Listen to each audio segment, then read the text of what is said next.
안녕하세요. 항상 채널을 시청만 하다가 문득 옛날 일이 생각나서 사연을 보내봅니다. 그렇게 오래 지나지 않은 일이긴 하지만 어느새 시간이 이렇게나 흘러버렸네요. 저희 어머니께서는 많이 감정적인 분이십니다. 어렸던 제게 본인의 스트레스를 풀고 감정을 있는 대로 배출하고 그것도 모자라 폭행까지 상습적으로 하셨습니다.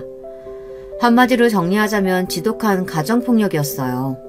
가정폭력이라니 부모가 자식 훈육하면서 사랑에 매 한두 번 정도 때릴 수 있는 거 아니냐, 육아에는 어느 정도 체벌이 필수 아니냐 생각하시는 분들도 물론 계시겠죠. 그런 분들의 육아관을 이해합니다. 저 또한 아들을 키우는 엄마니까요. 아이들에게 언제나 당근만 줘서는 올바른 방향으로 이끌 수 없는 법이잖아요. 그렇지만 저희 어머니께서는 채찍의 도가 많이 지나치셨습니다. 저희 어머니가 처음부터 그런 식으로 저를 학대하신 것은 아니었습니다. 저는 아주 평범하고 화목한 가정에서 외동딸로 태어났어요. 아버지께서는 회사원이셨고 어머니께서는 가정주부셨습니다. 저희 가족에게 일어난 비극은 아버지가 회사에서 구조조정으로 인해 일자리를 잃으면서부터 시작되었어요. 금방 새로운 일자리를 구하실 거라던 아버지께서는 한참 동안 재취업을 하지 못하시고 방황하셨고 덕분에 저희 가족은 몹시 어려운 상황에 처하게 되었습니다. 취업을 준비하며 자신감도 잃고 이리저리 치이며 힘든 시간을 보내시던 아버지께서는 점점 술에 의존하시며 알코올 중독이 되었어요. 부모님께서는 매일같이 서로 언성을 높이시며 싸우셨고 나중에는 서로 손찌검을 하실 정도로 사이가 악화되었습니다. 설상가상으로 아버지께서는 제가 13살 때 간암 말기 판정을 받고 병원에 입원하시게 되었어요. 하루 종일 술만 드시던 분이니 이상할 것도 없는 일이었습니다. 병원에 입원하신 아버지 대신 어머니께서 밖에 나가 돈을 벌어오시기 시작했어요. 어머니께서는 잡다한 일을 다 하셨던 것 같아요. 정확히 기억은 나지 않지만 보험 설계며 물건 팔이며 돈 드는 일은 닥치는 대로 하셨습니다. 그런 과정에서 어머니께서는 스트레스를 많이 받으셨어요. 집에서 살림하던 주부가 하루아침에 가장이 되어 병으로 쓰러진 남편과 어린 아이의 생계를 책임져야 하는데 당연히 심적인 부담이 많이 심했겠죠. 어머니께서는 언제나 그런 스트레스를 어린 제게 푸셨습니다. 어머니는 항상 별것도 아닌 일로 제게 손찌검을 하셨어요. 밥 먹는데 신경 거슬리게 앞에서 알짱거린다, 머리가 긴 게 꼴보기 싫다, 발 끄는 소리가 듣기 싫다, 별별 이유를 대며 제 뺨을 내리치고 저를 발로 차고 제게 물건을 던지시고 어렸던 저는 그런 어머니가 너무 무서워 어머니가 집에 돌아오실 시간이면 방 안에 숨어있곤 했습니다. 그럼 어머니는 또 부모가 밖에서 일하고 돌아왔는데 딸년이라는 년이 인사도 안 나온다며 방문을 벌컥 열고 들어와 저를 무자비하게 때리셨어요. 엉엉 울며 잘못했다고 빌어도 아무 소용이 없었습니다.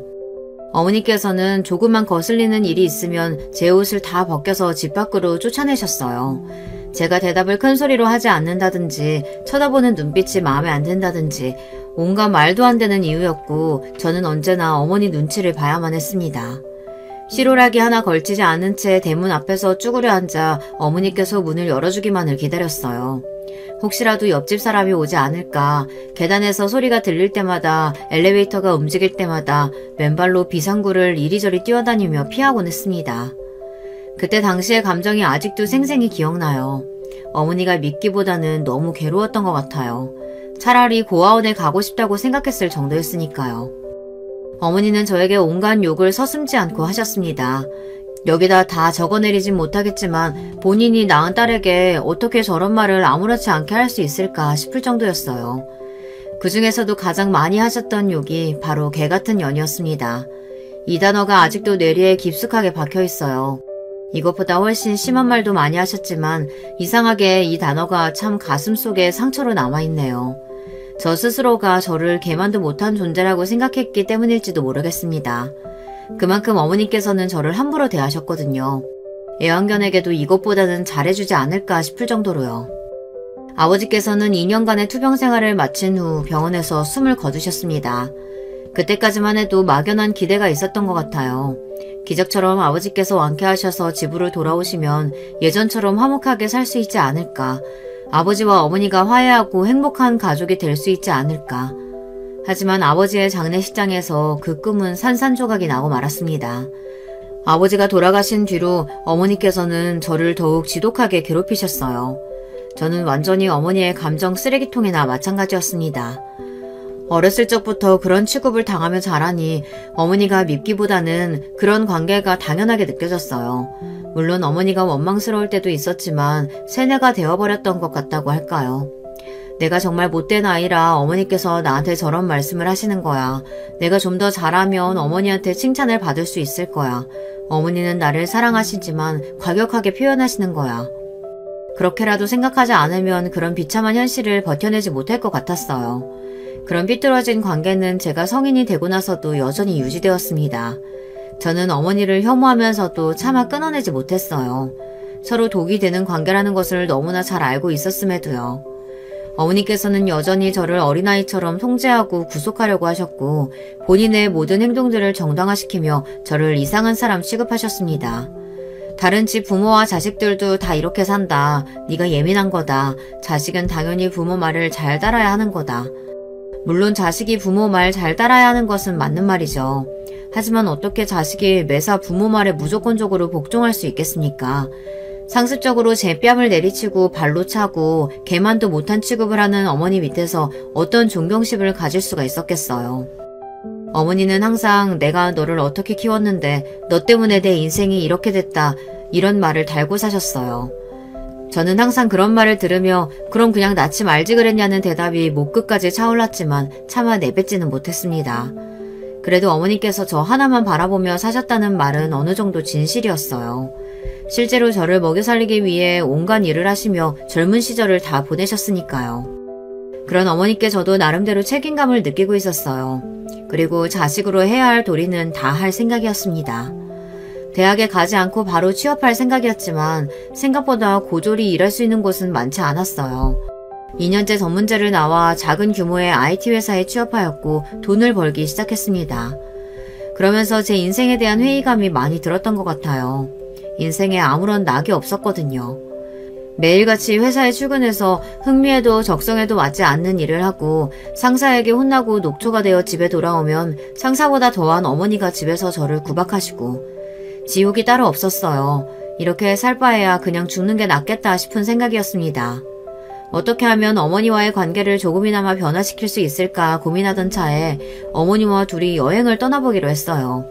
가까운 것보다는 멀리 떠나고 싶어 회사에 양해를 구하고 간신히 2주 휴가를 내고 유럽으로 여행을 갔습니다. 프랑스, 영국, 독일, 이탈리아. 여행 전부터 어머니께서는 썩 내키지 않아 보이셨지만 그래도 막상 여행을 시작하면 괜찮아지실 거라고 생각했어요. 하지만 여행 내내 어머니께서는 힘들다, 재미없다, 이런 걸 뭐하러 하냐, 기껏 어머니를 생각해서 준비한 여행이었는데 매사에 불평, 불만이었고 결국 저는 여행 중간에 참지 못하고 눈물을 터뜨렸습니다. 내가 이런 사람이랑 뭘 해보겠다고 이렇게 먼 타국까지 와서 이 수모를 겪고 있을까.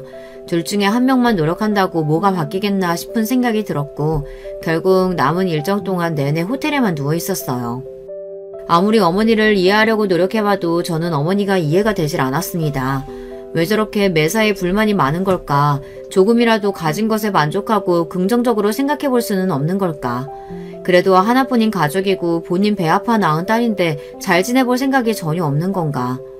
어머니와 함께 있는 순간순간 1분 1초도 빼놓지 않고 숨통이 막히는 기분이었고 점점 가라앉고 있는 것 같았습니다. 그런 제게 숨구멍을 만들어준 사람이 바로 남편이었어요. 남편은 제가 다니던 회사에서 함께 근무하는 동료였습니다. 어머니와의 여행을 준비하던 중 우연히 남편도 유럽으로 배낭여행을 다녀와 본 적이 있다는 사실을 알게 되어 이야기를 나누게 됐어요. 남편은 평소에 말수가 워낙 적고 존재감이 거의 없는 사람이었습니다. 학창시절 반에서 항상 책만 읽던 책벌레처럼요. 이전에는 서로 간단한 인사만 나눴을 뿐 한 번도 말을 섞어본 적이 없었습니다. 낯을 몹시 가리는 사람인가 싶었는데 생각보다 말도 잘 통하고 본인이 다녀와 본 식당이며 관광지들의 정보를 정리해서 제게 성심성의껏 알려주기도 하고 여러모로 괜찮은 사람이다 싶었어요. 비록 여행은 성공적이지 못했지만 남편을 위한 기념품을 사오기도 했고 고마운 마음이 있어서 제가 먼저 밥 한 끼를 사겠다고 했습니다. 식사가 끝나고 시간이 늦어지니 자연스럽게 술도 한잔 하게 되었고 남편의 가정 환경에 대해서도 듣게 되었어요. 남편도 저 못지않게 참 어려운 삶을 살아왔더라고요. 남편의 부모님께서는 남편이 어렸을 적에 이혼하셨고 남편도 부모님의 사랑과 따스한 보살핌이 거의 없다시피 한 유년 시절을 보냈다고 했습니다. 이혼 후 어머니와 둘이서 함께 살게 되었는데 남편의 어머니는 남편에게 관심도 없고 거의 방치하다시피 아이를 키웠다고 해요. 그러다가 새로운 남자를 만나 재혼을 하게 되면서 남편은 외할머니에게 맡겨졌고 외할머니는 몸이 몹시 불편하신 분이었다고 합니다. 사실상 본인 몸 하나 제대로 건사하기도 힘들 정도였다고 해요. 남편이 아버지에게서 양육비를 매달 받긴 했지만 그 돈은 전부 어머니가 중간에서 가로채고 실질적으로 남편을 돌보고 있는 외할머니에게 돌아오는 돈은 단 한 푼도 없었다고 합니다. 그런 어려운 상황에서도 외할머니께서는 남편을 잘 보살펴주려고 노력하셨다고 해요. 그렇지만 얼마 지나지 않아 외할머니가 돌아가시게 되면서 남편은 아버지 품으로 돌아가게 되었습니다. 아버지께서는 재혼을 하시지는 않았지만 어머니와 마찬가지로 어린 남편을 거의 없는 사람 취급하셨다고 해요. 남편이 어머니를 많이 닮았다고 하더라고요. 남편을 보면 어머니가 생각난다며 자주 짜증을 내셨다고 합니다. 본인 인생은 이렇게 만들어놓고 그 여자는 다른 남자랑 결혼해서 히히덕거리며 잘 산다니 말도 안 된다. 넌 내 인생의 저주나 다름없다. 너 같은 건 태어나지 말았어야 했다. 아버지께서는 술을 마시고 돌아와 어린 남편에게 험악한 말들을 쏟아내셨고 그런 환경에서 자랐으니 당연히 자신감도 없고 매사에 소심한 성격이 되었다고 해요. 학창시절 내내 제대로 된 친구 하나 사귀지 못했던 남편에게 유일한 친구는 바로 컴퓨터였습니다. 집에 아주 낡고 오래된 컴퓨터가 하나 있었는데 남편은 학교가 끝나면 바로 컴퓨터 앞으로 달려가 온라인 채팅으로 친구도 사귀고 웹서핑을 하며 인터넷을 탐험하는 것이 유일한 즐거움이었다고 해요. 그래서 자연스럽게 컴퓨터가 좋아졌고 결국 IT 회사에까지 취업하게 된 것이었습니다. 남편은 컴퓨터 채팅이나 게임으로 만난 사람들과는 문제없이 소통했지만 현실 세상에서 진짜 사람들과 면대면으로 소통하는 것에는 어려움을 겪었다고 해요. 유럽으로 여행을 떠났던 것도 그런 본인의 모습을 바꾸기 위해서 큰맘 먹고 도전했던 것이라고 하더라고요. 매사에 너무 자신감이 없고 낯선 사람들 앞에서는 기가 죽는 본인의 모습을 바꾸고 싶었다고 합니다. 그 여행을 계기로 어느 정도 낯가림이 사라지긴 했지만 여전히 타인을 대할 때는 불편함이 있었는데 신기하게 저와 이야기할 때는 마음이 편하다고 했어요. 그렇게 저와 남편은 점점 더 가까워졌습니다. 둘 다 부모에게 사랑받지 못하고 자란 사람들이었으니 공통점이 참 많았어요. 남편은 취업한 후로 아버지와 거의 연락을 끊고 살고 있었습니다. 아버지께서는 몇 년 전에 재혼을 하셨는데 새로운 부인에게도 남편보다 2살 어린 아들이 있다고 했어요. 사실상 한두 번 만나서 밥 먹어본 것이 끝이었고 가족보다는 남남 같은 사이라고 했습니다. 그쪽 식구들도 남편에게 특별한 일이 없으면 연락을 하지 않는다고 했고요. 남편도 먼저 연락할 생각이 없다고 했습니다. 아버지와 그리 끈끈한 사이도 아니고 그 가족들과도 마찬가지라고요. 앞으로도 굳이 가까이 지낼 생각이 없다고 했어요. 저는 그때까지도 어머니와 한 집에 같이 살고 있었는데 그런 남편이 안쓰러우면서도 한편으로는 참 부러웠습니다. 아직까지 어머니 그늘 밑에서 살고 있는 저와는 다르게 남편은 그래도 부모에게서 벗어나 독립을 한 것 같아 보였거든요. 저는 당연하게도 제가 평생 어머니를 모시고 살아야 한다고 생각했어요. 결혼 같은 거는 꿈에서나 가능한 일이었기에 남편에게 호감이 생겼음에도 쉽사리 다가갈 수 없었습니다. 남편은 그런 제 마음을 눈치챈 건지 제게 먼저 진지한 만남을 제안했어요. 나 앞으로도 우리 엄마 계속 모시고 살아야 돼. 오빠한테까지 그런 짐 지우고 싶지 않아. 저는 그런 남편의 제안이 고마웠지만 차마 염치가 없어 받아들일 수가 없었어요. 하지만 남편은 그런 제게 괜찮다, 어머니 모시고 살아도 상관없다며 저를 설득했고 결국 교제를 시작했습니다. 스스로 염치 없다는 걸 잘 알고 있었지만 누군가에게 기대고 싶은 마음이 컸어요. 남편을 만나면서 제 인생에 드디어 행복이라는 게 찾아왔는데 그걸 잃고 싶지가 않았거든요.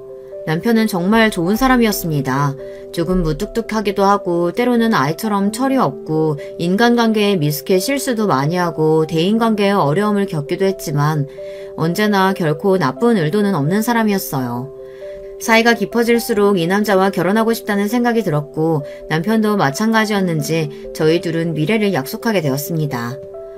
남편은 제게 저희 어머니를 모시고 함께 살자고 말해주었어요. 본인 어머니나 마찬가지라고 생각한다며 그렇지 않아도 항상 어머니가 그리웠다 장난스레 말해주었어요. 그런 배려심 가득한 남편에게 정말 고마운 마음이었습니다. 저희 둘은 비록 가진 것도 없고 모은 것도 없었지만 서로에 대한 믿음 하나로 결혼을 하기로 했어요. 아무리 가족 같지 않은 사람들이라 한들 결혼 소식은 알리는 것이 도리였기에 남편은 오랜만에 시아버지께 연락을 드렸습니다. 그렇게 처음으로 남편 가족들에게 인사를 드리러 가게 되었는데 생각보다 훨씬 좋은 고급 아파트에 살고 계셨어요. 알고 보니 재혼한 여자, 그러니까 제게는 시어머니 되시는 분의 전 남편이 돈을 잘 버는 사업가였는데 이혼하면서 위자료를 많이 받았다고 했습니다.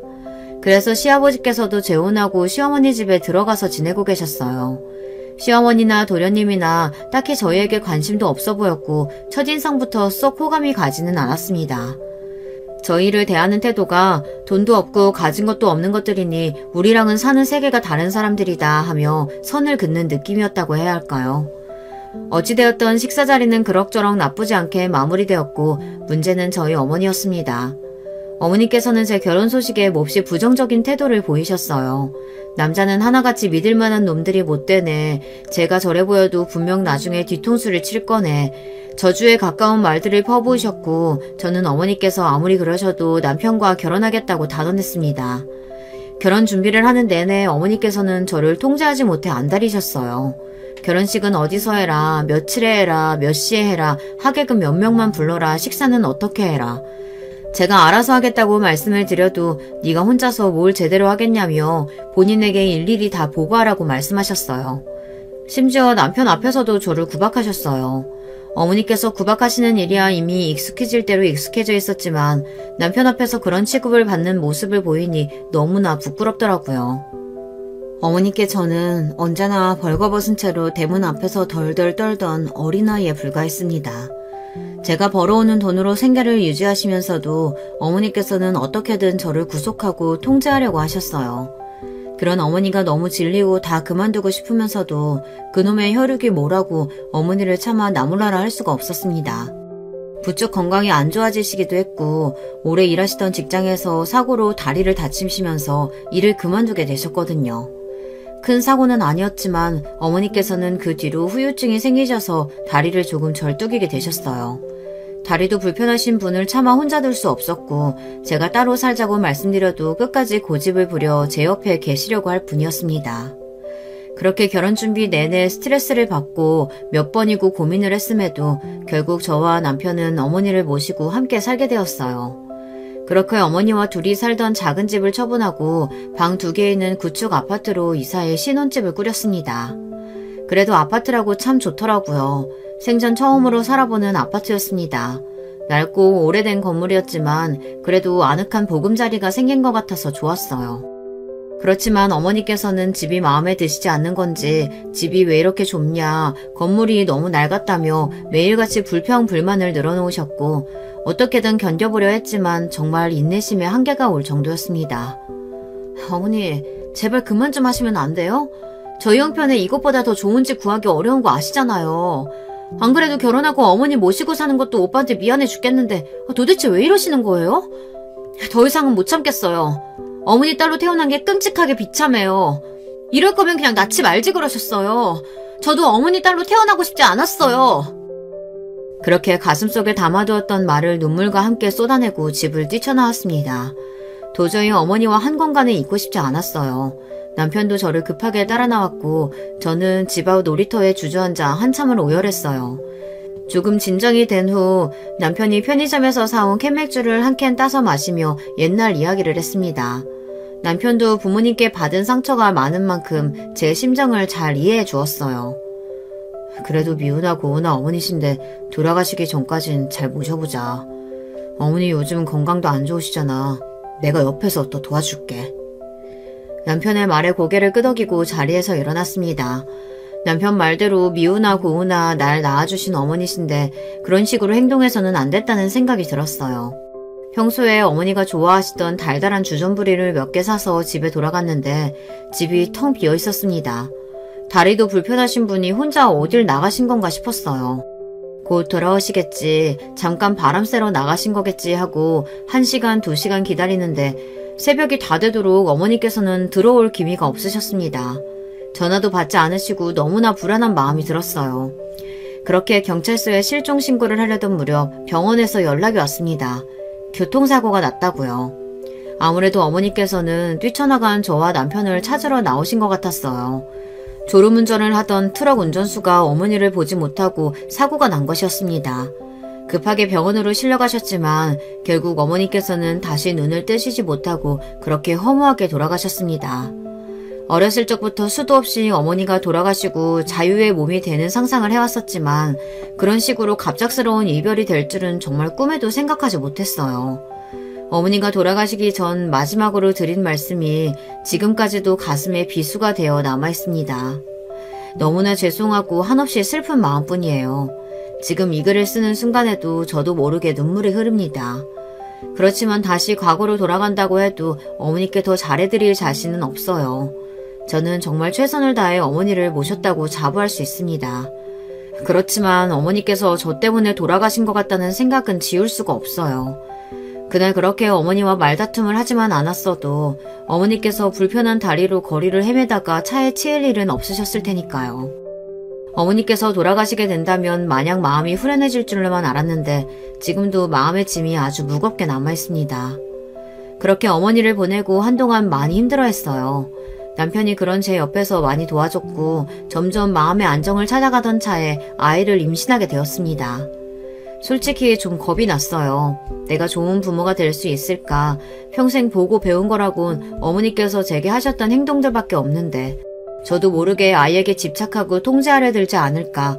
뱃속에 아이를 품고 있으니 어머니 생각이 많이 났습니다.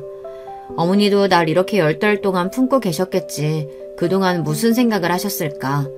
그래서 저는 산모 수첩을 쓰기 시작했어요.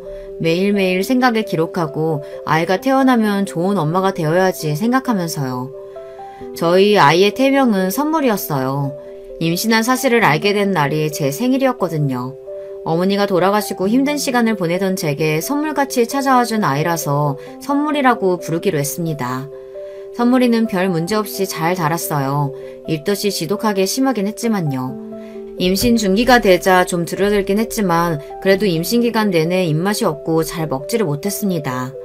남들은 임신하면 다들 살이 찐다던데 저는 거의 못 먹어서 살이 빠질 정도였습니다. 입에서 신물이 나와 뭐든 너무 먹기 힘들었는데요. 선물이를 생각해서 억지로 꾸역꾸역 먹었던 기억이 나요. 30주가 접어들 무렵 어느 날 밤 배가 사르르 아프면서 자궁이 수축하는 게 느껴졌습니다. 배 뭉침이 많이 심했고 곧 괜찮아질 줄 알았는데 뭉침이 잦아들질 않아 결국 퇴근한 남편과 함께 병원을 찾았어요. 병원에서는 주수에 비해 수축이 너무 심하다며 수축 억제제를 맞으면서 하루 이틀 경과를 지켜봐야 한다고 했습니다. 수축 억제제를 맞으니 숨도 차고 손도 덜덜 떨릴 정도로 부작용이 심했습니다. 그렇지만 그런 와중에 가장 걱정되는 것은 선물이었습니다. 내가 뭘 잘못했나, 이러다 선물이가 잘못되면 어떡하지, 속이 안 좋아도 밥 좀 제대로 챙겨 먹을걸. 그동안의 제 행동이 하나하나 전부 다 걱정되었어요. 남편은 그런 제게 제 잘못이 아니라며 위로해줬지만 약을 계속 맞는데도 수축은 줄어들 기미가 보이지 않았고 매일 밤 눈물로 지새웠습니다. 내가 좋은 엄마 자격이 없어서 이렇게 어려움을 겪는 건가 싶었어요. 수축은 계속해서 잦아들지 않았고 결국 하루 이틀 지켜본다던 입원은 일주일이 넘어갔습니다. 입원 내내 제가 할 수 있는 것은 누워서 핸드폰을 들여다보는 일밖에 없었어요.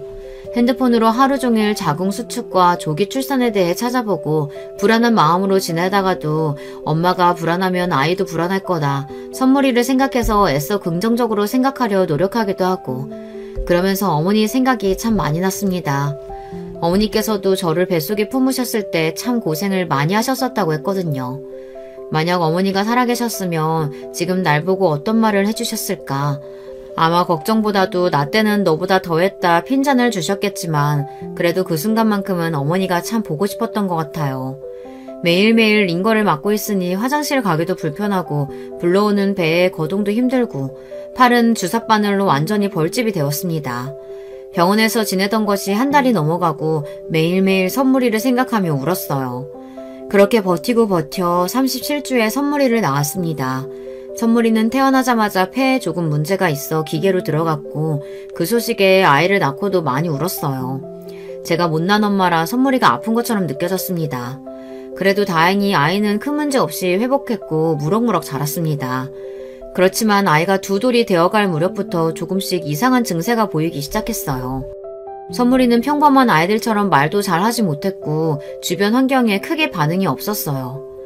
처음에는 발달이 느리다고만 생각했는데 아무래도 문제가 있는 것 같았습니다. 결국 센터에 데려가 상담을 받았고 알고 보니 그동안 선물이가 보였던 모든 증상들이 다 자폐의 전형적인 특성이었어요. 검사 결과 역시나 선물이는 자폐아였습니다. 하늘이 무너지는 기분이었어요. 제가 전생에 무슨 죄를 지었길래 이런 벌을 주시나 싶었습니다. 아이가 세 돌이 될 때까지 제대로 할 줄 아는 말이라고는 엄마 배고파 내 거야 아주 간단한 것들 뿐이었고 기본적인 의사소통조차 되질 않았어요. 바로 옆에서 아이를 불러도 아무런 대답이 없고 밤에는 잠에 들지 않고 아무 이유 없이 벽에 머리를 박고 굴러다니고 정말 너무 힘들었습니다. 아이의 자폐 증상이 더 심해지자 다니던 유치원에서는 더 이상 선물이를 돌봐주기 힘들다고 말했어요. 결국 저는 육아휴직을 했습니다. 하루 종일 말도 안 통하는 아이를 데리고 안간힘을 쓰자니 정말 매일매일이 지옥 같았어요. 내 속으로 나은애지만 가끔은 정말 너무 미웠습니다. 너무 힘드니 남편한테도 화를 많이 냈어요. 그런 일이 반복되니 남편도 점점 지쳐갔어요. 우리 둘은 점점 자주 싸우게 되었고 서로에게 네 탓이니 내 탓이니 하며 언성을 높였습니다. 사실 그 누구의 잘못도 아니었지만 너무나 막막한 현실에 부딪히니 그렇게 될 수밖에 없더라고요. 시댁 식구들도 아이가 자폐라는 소식에 다들 제 탓부터 했습니다. 뱃속에 있을 때 검사 같은 거 안 해봤냐느니, 아기가 어렸을 때 잘못 돌봐서 그런 거 아니냐느니, 애초부터 유전자에 문제가 있는 거 아니냐느니, 그런 거 아니다. 누구의 잘못도 아니다. 아무리 말해도 어떻게든 저와 남편에게 잘못이 있다고 몰아가고 저희 부부를 비난했어요. 그쯤 도련님의 결혼식이 있었는데 시댁 식구들은 결혼식에 선물이를 데려오지 말라고 했습니다. 처음 그 이야기를 듣고 너무 화가 났어요. 애가 뭐 결혼식 가서 난리를 치는 것도 아니고 혹시나 울거나 소리를 지르면 데리고 나가면 되지 않냐. 얘 어디 맡길 데도 없는데 그럼 그냥 오지 말라는 소리 아니냐 따지고 들자. 시어머니께서는 그냥 평범한 애도 아니고 자폐아인데 와서 난리칠지 안 칠지 어떻게 아냐. 소리 지르고 뛰어다닐 텐데 네가 제대로 보살필 수 있겠냐. 동네 창피하게 데려올 생각하지 말아라. 그냥 나중에 따로 가족들끼리 인사나 하자 제 말을 끊어버리셨고 결국 도련님의 결혼식에는 남편만 참석하게 되었습니다. 너무 억울하고 슬펐어요. 그렇지 않아도 시댁 식구들과 그닥 가까운 사이도 아니었는데 그날 이후로 마음의 벽이 더욱 두꺼워졌습니다. 동서는 부잣집 딸의 교육도 잘 받은 엘리트라고 했어요. 무슨 복지재단 같은 걸 운영한다는데 그때까지만 해도 정확히 무슨 일을 하는지 잘 몰랐습니다. 얼마 안 가 저녁 식사 자리에 초대를 받아 가게 되었는데 알고 보니 동서는 장애인을 위한 사업을 하는 재단을 운영하고 있다고 했어요. 동서 아버지가 작은 기업의 사장인데 그 기업에서 운영하는 자선재단이었습니다. 장애인을 위한 재단을 운영한다는 사람이 자기 결혼식에 자폐와 시조카가 부끄럽다고 못 오게 한다니 이게 무슨 어불성설인가 싶었어요. 어쩜 사람이 그렇게 모순적일 수가 있나 싶었죠.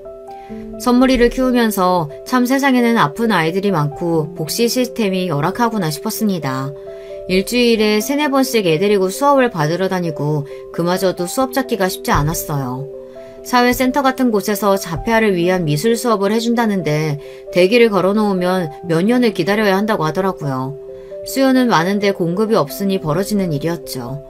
처음엔 1년, 2년만 하고 선물이가 괜찮아지면 복직해야지 했던 것이 3년, 4년이 되고 내가 더 노력하면 내가 더 아이를 잘 보면 상태가 좋아지겠지 생각하고 버텼건만 참 마음처럼 안 되는 날도 있더라고요. 정말 너무 죽고 싶고 다 포기하고 싶을 때도 많았어요. 그러다 정말 운이 좋게도 선물이같이 자폐아들을 모아놓고 가르치는 유치원에 들어갈 수 있는 기회가 생겼어요.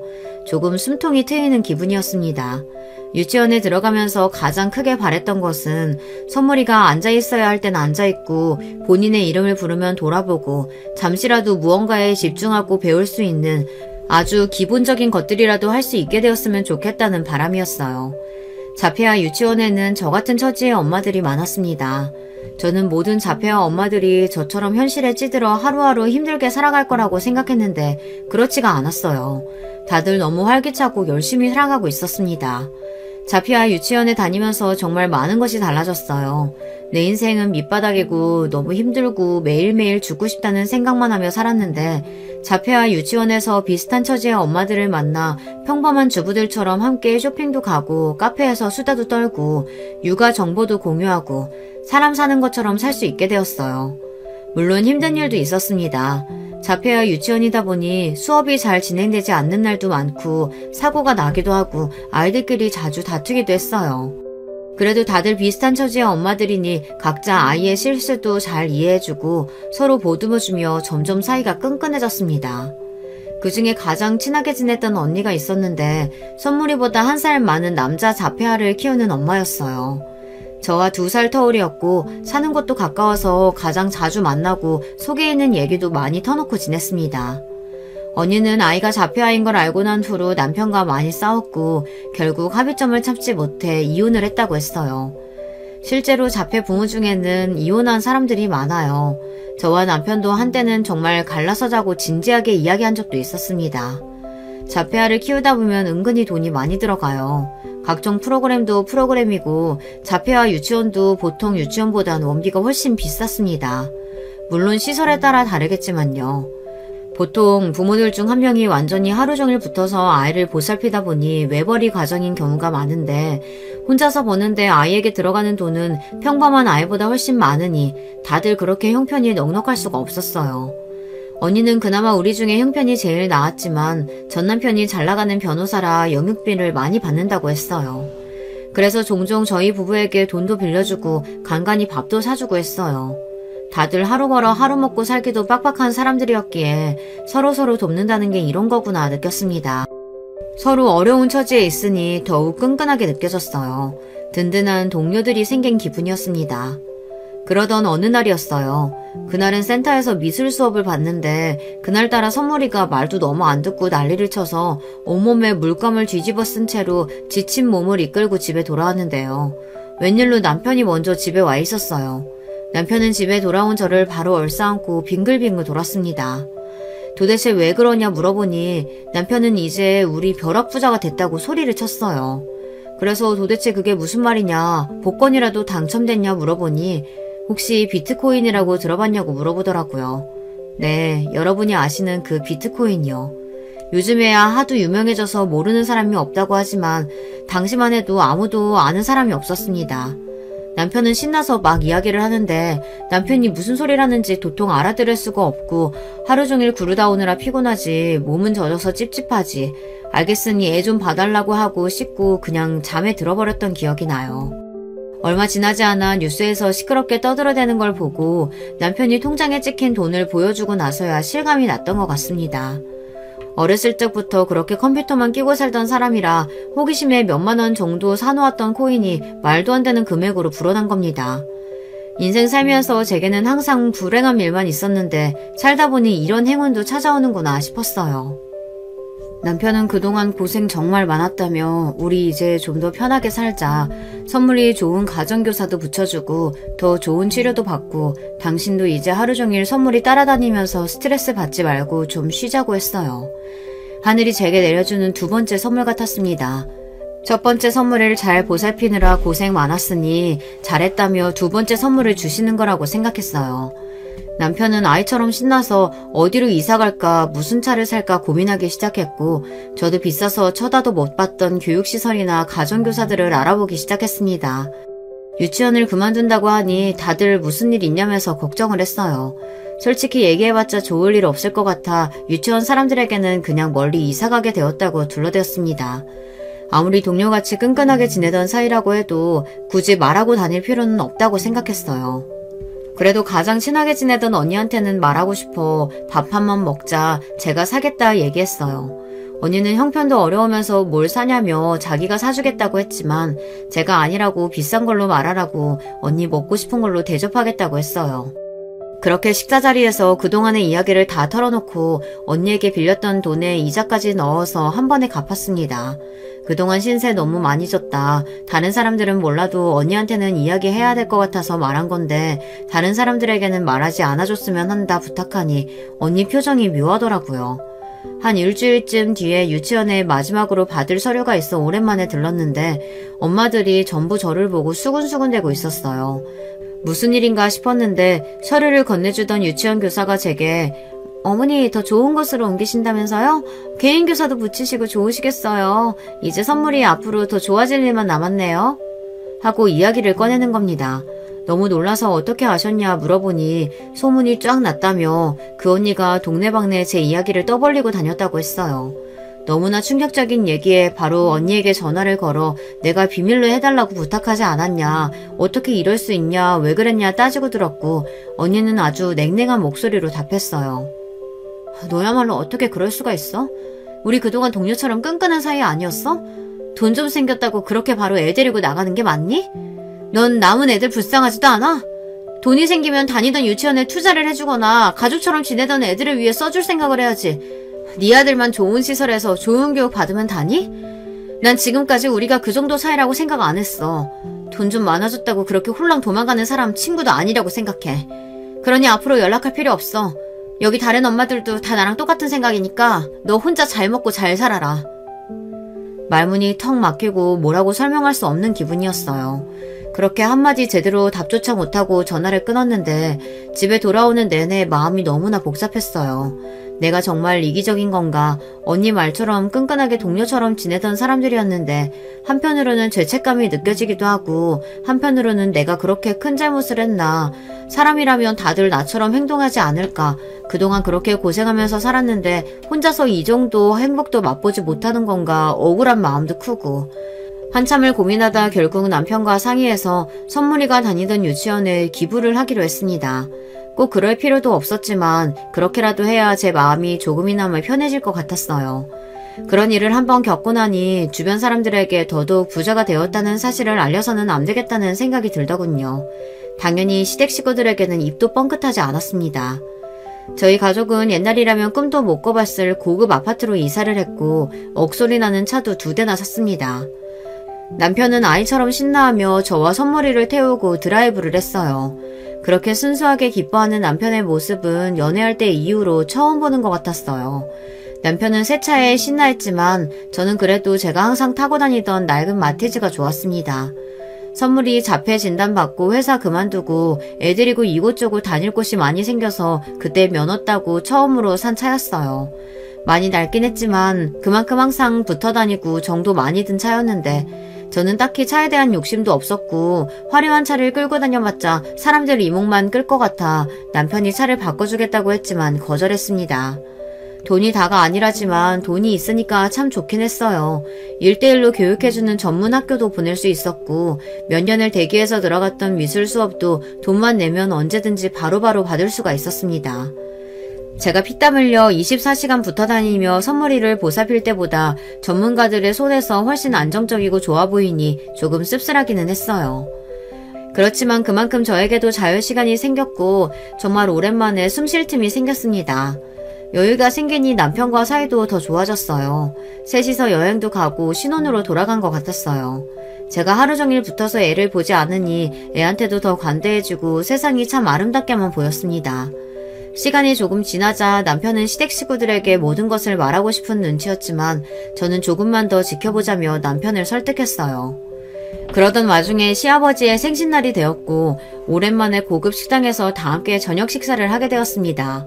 썩 내키진 않았지만 거절할 명목도 없었기에 그래도 선물을 사들고 갔어요. 남편은 이번 기회에 전부 이야기하자며 롤스로이스를 타고 가 자랑하고 싶어하는 눈치였습니다. 남자는 다 커도 영원한 애라더니 참 저렇게 철이 없구나 싶었어요. 오빠 마음은 알겠는데 일단 오늘은 내 차 끌고 가자 설득했고 결국 마티즈를 타고 고급 한정식집으로 향했습니다. 식당에 먼저 도착해서 동서 부부를 기다리고 있었는데 갑자기 동서에게서 전화가 왔어요. 주차장으로 좀 나와보라는 말에 무슨 일인가 싶어서 나갔더니 동서가 주차를 하다 옆에 세워져 있던 제 마티즈를 박은 것이었습니다. 아니, 이 고급 식당에 격떨어지게 왜 마티즈가 서있나 했더니 형님네 차였어요? 참나, 이런 똥차를 도대체 왜 끌고 나와서 여기 세워둬요, 쪽팔리게. 고급 식당 주차장에는 고급차만 있으란 법이 있어? 내가 주차를 이상하게 한 것도 아니고 왜 멀쩡히 세워둔 차 동서가 박아놓고 적반하장이야. 말싸움을 하던 와중 선물이가 동서차가 신기했는지 차 앞으로 다가갔어요. 동서는 구형 벤츠를 몰고 다녔는데 앞에 달린 장식이 신기했던 모양이에요. 선물이가 동서차에 손을 대는 순간 동서가 질색하며 선물이의 손을 쳐냈습니다. 이 글을 다시 쓰는 지금도 다시 생각하니 정말 몸이 떨릴 정도로 화가 나네요. 마치 더러운 것이라도 닿았다는 양 난리 부르스를 떨면서 소리를 지르는데 너무나 황당했어요. 재수없게 어딜 만지냐며 아무리 장애인이라도 교육을 잘 시켰어야지 하여간 이래서 장애인들이 싫다고 질색에 팔색을 하는데 너무나 화가 나더라고요. 동서, 말 조심해. 그것 좀 만졌다고 그게 그렇게 큰 문제야? 내가 몰려. 틀린 말 한 것도 아니잖아요. 계좌나 보내요. 수리비 줄 테니까. 뭐 똥차니까 한 50 정도면 충분하죠? 돈 같은 거 필요 없으니까 선물이한테 제대로 사과해. 내가 왜요? 돈 준다니까? 그렇게 실랑이가 벌어졌고 결국 식사도 제대로 못하고 자리가 마무리됐어요. 집에 돌아오는 길 내내 기분이 너무 안 좋더라고요. 잠도 안 오고 너무 화나고 억울해서 도저히 이대로는 안 되겠다 싶었습니다. 다음날 블랙박스에 찍힌 영상을 USB에 백업해서 동서가 일한다는 복지재단을 찾아갔어요. 이번에는 마티즈가 아닌 롤스로이스를 타고요. 주차장을 보니 어제 그 벤츠가 떡하니 서 있길래 시원하게 박아버리고 동서에게 전화를 했어요. 동서는 설마 돈 더 달라고 전화한 거냐 전화를 받자마자 속을 긁는 소리를 하더라고요. 돈은 필요 없고 주차장에 나와보라고 하니 무슨 일이냐며 불이 나게 뛰어나왔어요. 아니 형님 이게 무슨 일이에요? 동서가 하도 똥차라고 뭐라고 해서 차 하나 새로 뽑았어. 아직 차가 익숙지가 않아서 그런가 동서 차를 박아버렸네. 그러게 왜 이런 싸구려 차를 이렇게 떡하니 세워뒀어. 이거 수리비 얼마지? 뭐 싸구려니까 한 1,000만 원이면 되나? 형님 미쳤어요? 그거 형님 차 맞아요? 그 차가 얼마짜린데 그런 차를 형님 같은 사람이. 말 조심해. 돈 가졌다고 다 너처럼 어떻게든 티내면서 사는 거 아니야. 이딴 벤츠 같은 싸구려 차 끌고 다니면서 큰 소리 내는 꼴 우습지 않아? 어제 일 제대로 사과해. 우리 아들한테 막말한 거. 제가 언제 막말을 했다 그래요? 다 맞는 말 했잖아요. 그럼 지금 사람들 다 보는 앞에서 어제 했던 그 말 그대로 해보던지. 못하겠지? 동서도 그게 잘못됐다는 걸 아니까. 아니야? 어제 동서가 했던 말 전부 블랙박스에 찍혔어. 내가 그동안 괜히 엮이기 싫어서 참고 있었는데 아무리 그래도 장애인 자선단체 운영한다는 사람이 그런 태도가 말이 되니? 영상 여기저기 올려서 망신살 제대로 뻗치기 전에 지금 사과해. 동서 아버지 회사 이름 걸고 운영하는 재단 아니야? 결국 동서는 제 말에 한참 망설이다 고개를 푹 숙이고 죄송하다 사과했고 선물이에게도 제대로 사과하게 만들었어요. 물론 선물이는 해맑게 웃으며 제대로 상황을 이해하지 못하는 것 같았지만 상관없었습니다. 제 속이 너무나 뻥 뚫리는 기분이었으니까요. 그렇게 속 시원한 마음으로 집에 돌아오니 동서가 시부모님께 이야기를 전한 건지 어떻게 된 일이냐며 전화기에 불이 나게 연락이 왔습니다. 더 이상은 숨길 수도 없었기에 남편한테 그냥 사실대로 다 말하라고 했어요. 모든 사실을 전하니 예상했던 대로 시부모님의 태도가 갑자기 몹시 사근사근해지더라고요. 어떻게 해서든 뭐라도 얻어먹으려고 하는 심보가 딱 보였습니다. 남편은 전화기를 뺏어들어 지금껏 제대로 된 가족으로 취급해주지도 않았으면서 이제 와서 왜 이러시냐. 앞으로도 그냥 지금처럼 있으나마나한 사이로 지내자. 굳이 자주 연락하지 말아달라 불편하다는 말을 남기고 끊어버렸어요.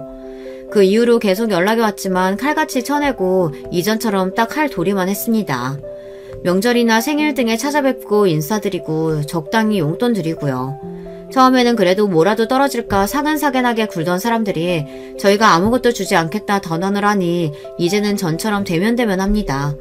동서도 그날 이후로 저희와 마주치는 걸 꺼리고 있고요.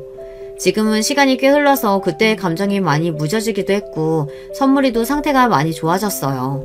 시원하게 복수해버리고 싶은 마음은 조금 있었지만 지금은 그냥 더 이상 그 사람들과 엮이고 싶지 않은 마음이 큽니다. 선물이 엄마로 살기만 해도 바쁘거든요. 남편에게는 항상 고맙고 미안한 마음입니다.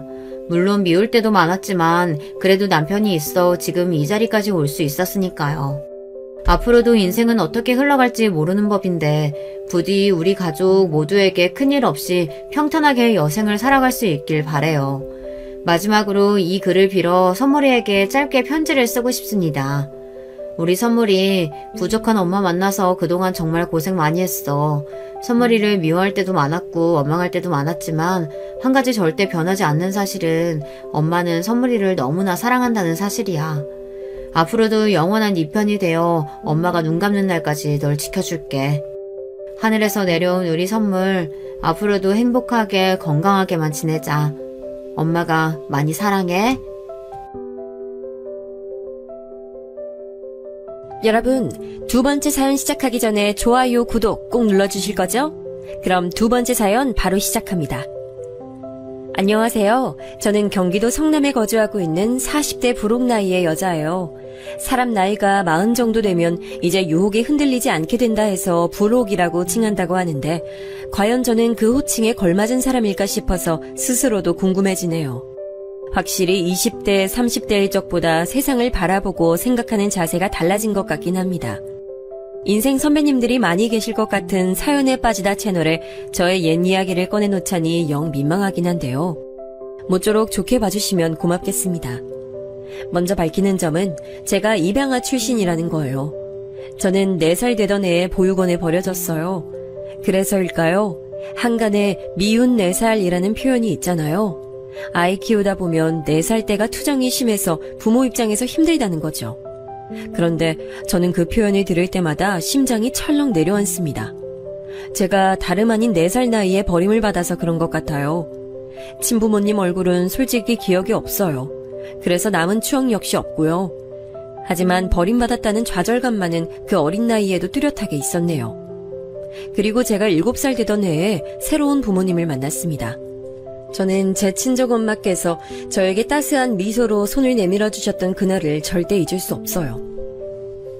미니야, 아줌마 저번에도 몇 번 봤지? 아줌마 여기 올 때마다 우리 미니 주려고 예쁜 인형도 사오고 맛있는 과자도 사오고 그랬었는데. 네, 알아요. 지난번에 초콜릿도 주셨잖아요. 그리고 저 아줌마 누군지 알아요? 어머, 그래? 선생님이나 아니면 원장님께 들어서 아는 거려나? 우리 미니가 아는 나는 누군지 궁금하네. 아줌마는 부자예요. 엄청 좋은 차 타고 다닌다고.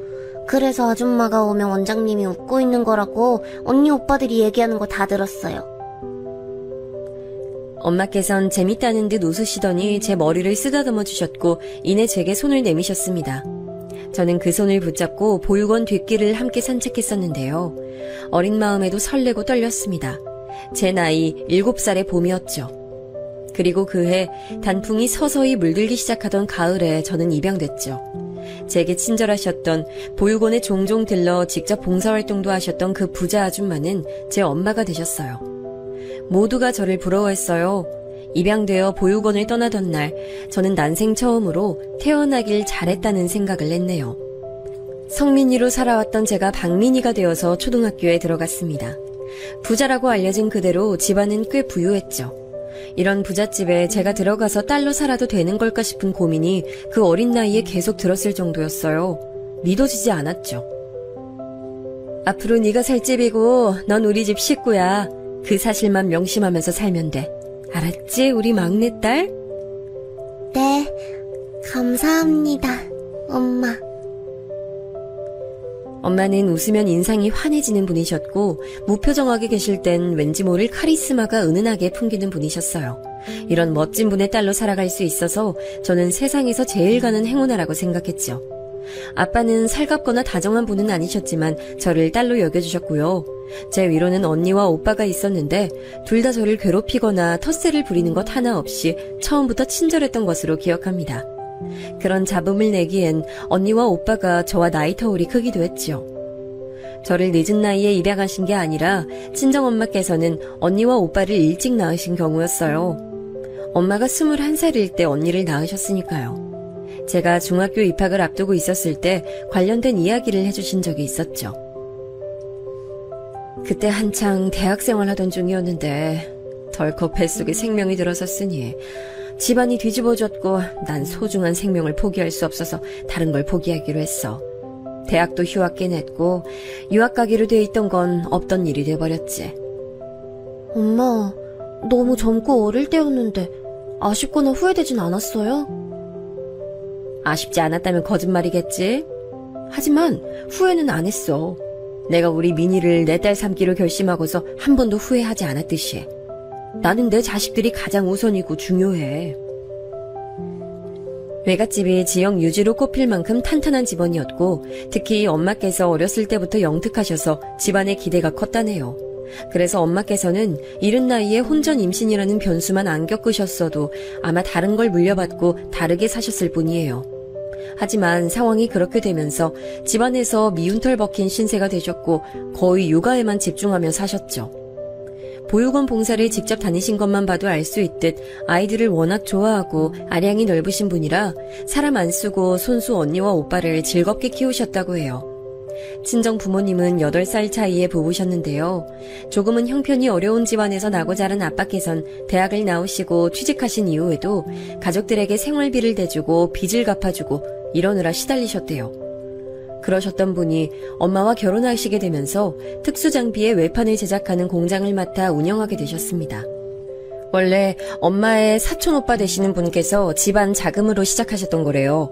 성공적으로 안착이 되자 다른 걸로 옮겨가게 되셨고 친정아빠에게 넘겨주신 거였죠. 대단한 수익이 나는 건 아니었지만 집안에 원체 돈이 있는 편이니까 여유롭게 굴러갔어요.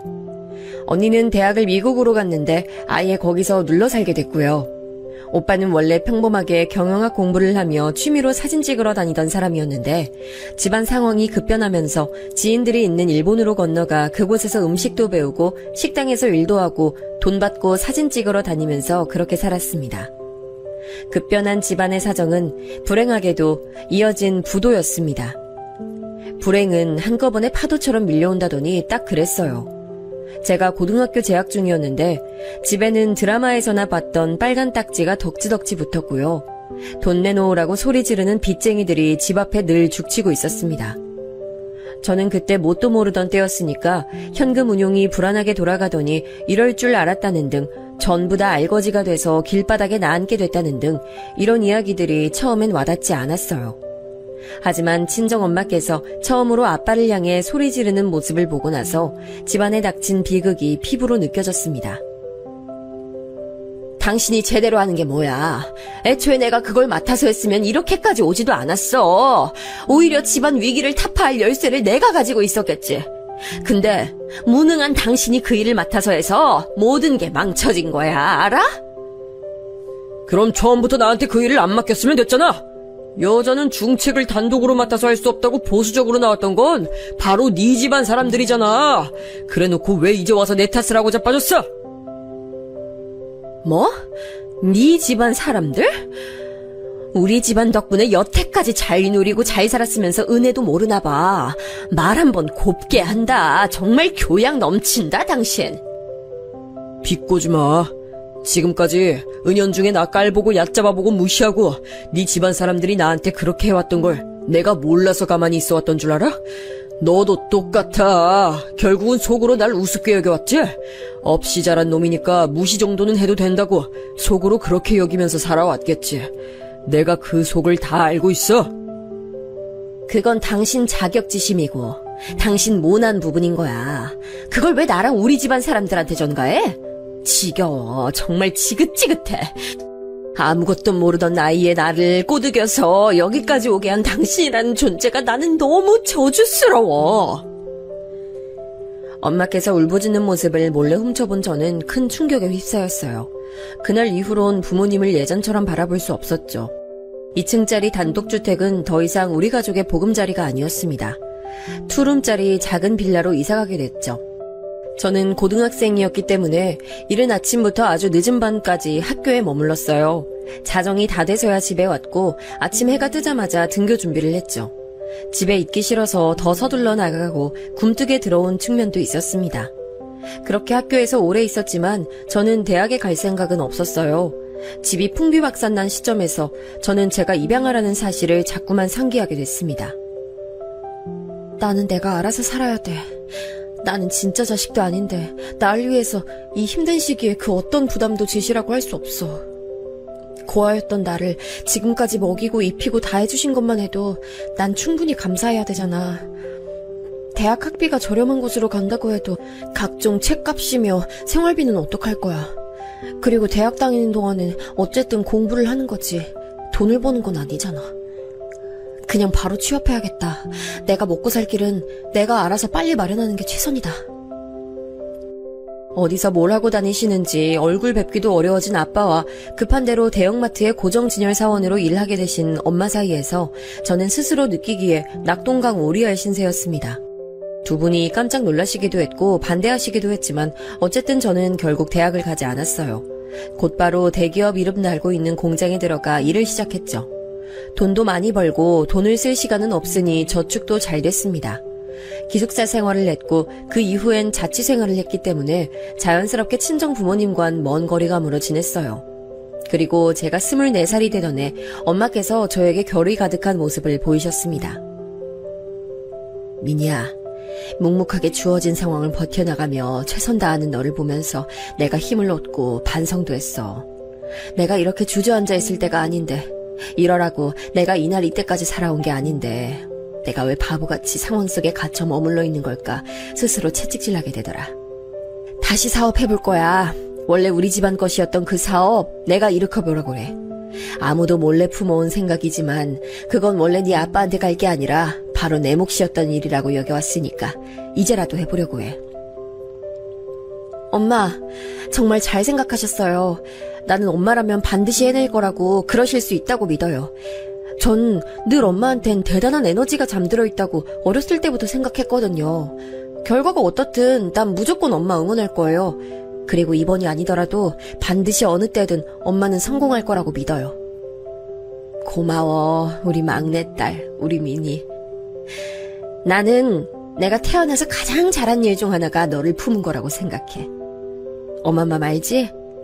내가 너를 위해서라도 꼭 성공할 거야. 반드시 우리 집안 다시 일으킬 거야. 엄마께서는 놀라운 잠재력을 발휘하셔서 무너졌던 사업을 단계적으로 일으키셨어요.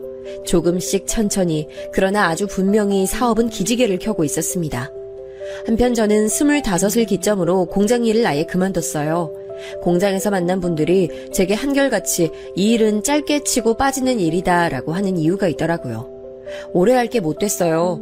그리고 저는 친구들이라든지 아니면 취미 같은 것에 따로 신경 쓰지 않고 살아서 그런가 너무 일만 했더니 사람이 어두워지고 자꾸만 내향적이 되어가고 사회성도 떨어지고 좀 그렇게 되더라고요.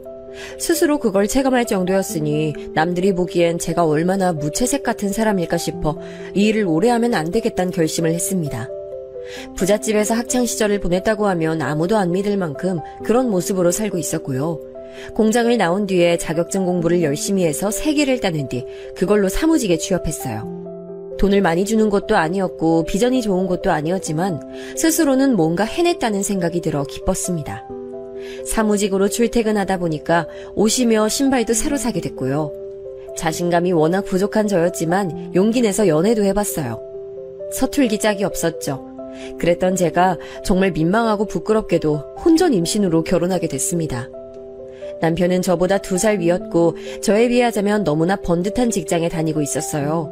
외모도 준수한 편이었고요. 제가 남편하고 그때 약 1년 가까이를 만난 시점이었는데요.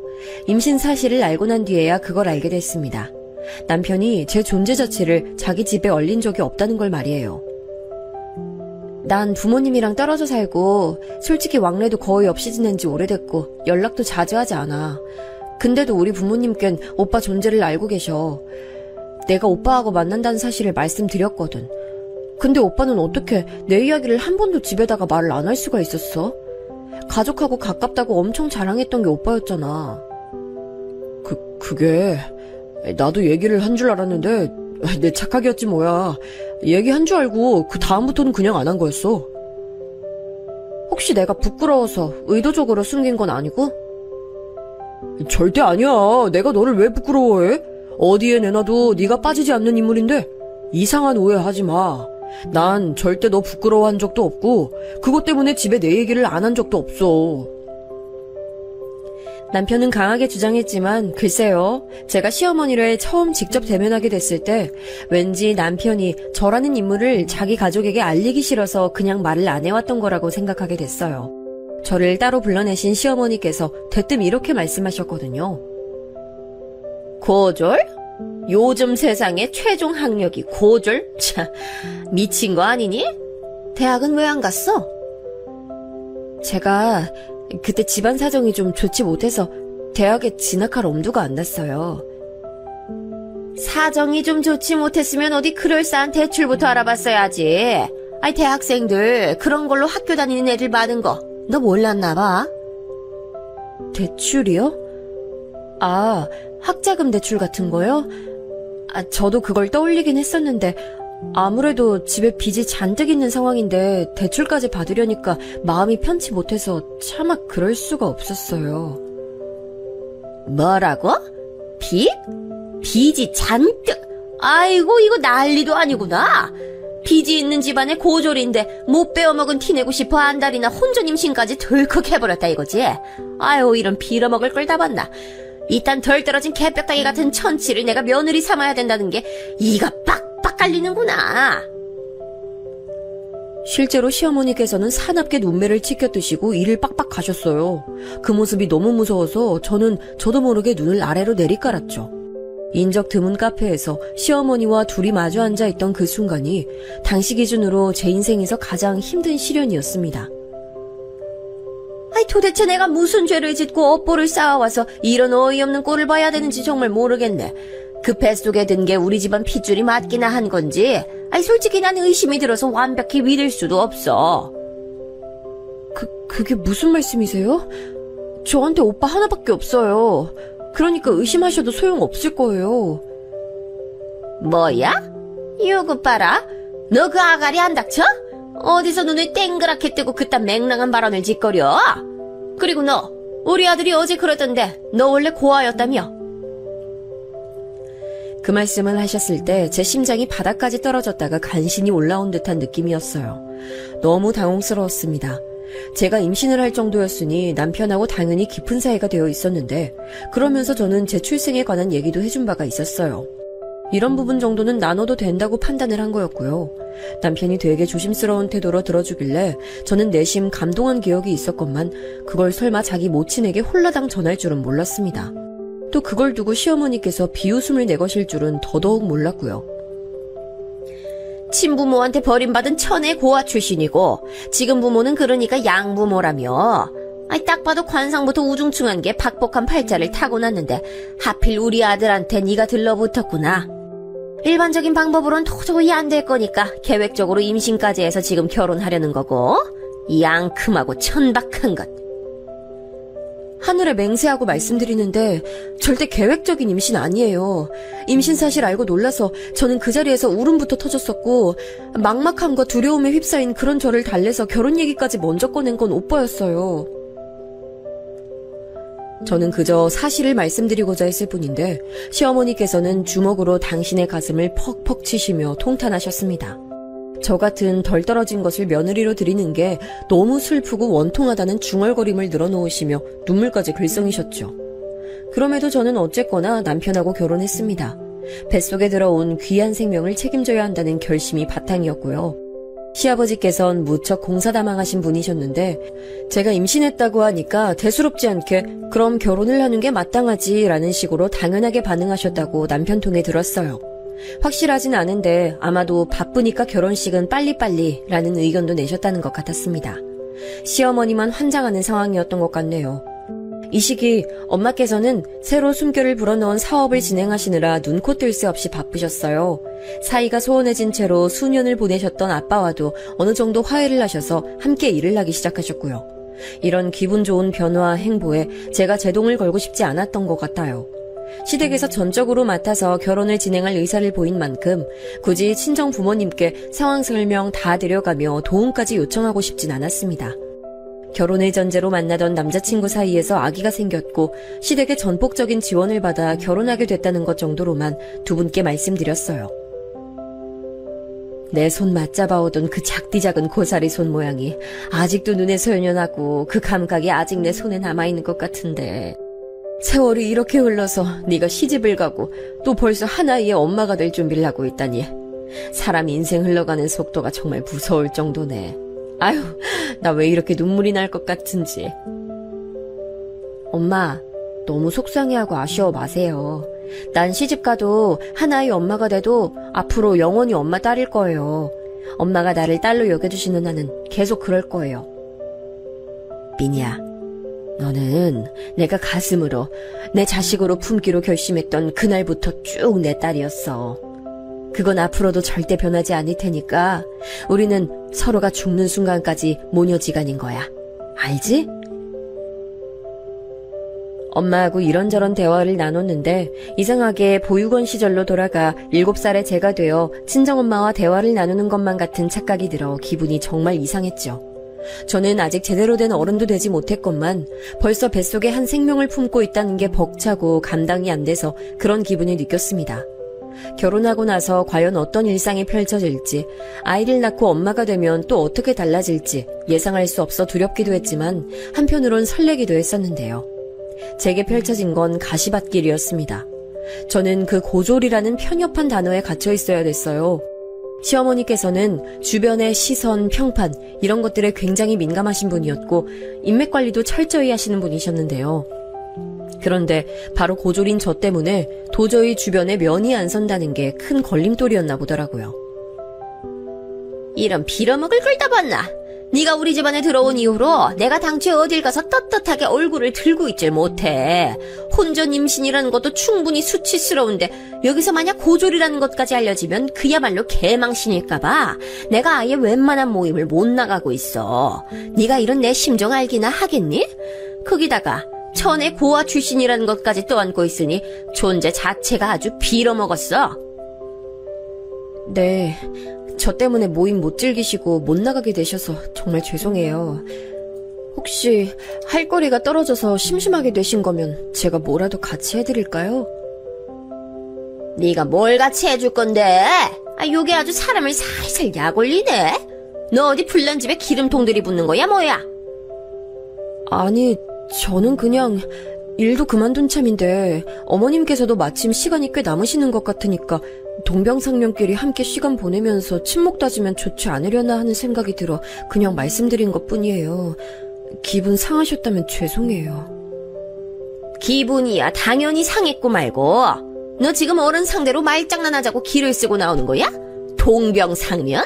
어디서 그딴 망발을 짓거리고 앉았어. 이래서 사람은 좋은 걸 물려받아야 하는 거고 많이 배워야 되는 건데 그런 게 부족하니까 네가 이 모양 이 꼴이구나. 시댁의 식탁이 저러다가 고장나는 거 아닌가 싶을 정도로 시어머니께서는 우라통을 터뜨리시며 주먹으로 식탁을 내려치셨습니다. 저는 그 앞에서 죄인이 되어 점점 머리를 수그리고 있었죠. 괜히 중간에 어설프게 대답을 하면 더욱 화를 내시는 분이란 사실을 눈치채게 되기까진 얼마 걸리지 않았습니다. 어이구, 이제 만삭으로 배가 불러온 걸 보니 내 걱정도 꼭 그만큼 커지는구나. 올 손주가 부디 외탁을 안 하고 친탁만 해야 될 텐데. 가뜩이나 배가 잔뜩 나와 있어서 힘들었던 만삭 시절 시어머니께서 제 신경을 건드리셨던 게 생각나네요. 어머님, 왜 아이가 친탁만 해야 돼요? 제 입으로 말씀드리긴 민망하지만 저도 딱히 얼굴이나 체형 이런 건 어디 가서 뒤처진다고 생각해 본 적 없거든요.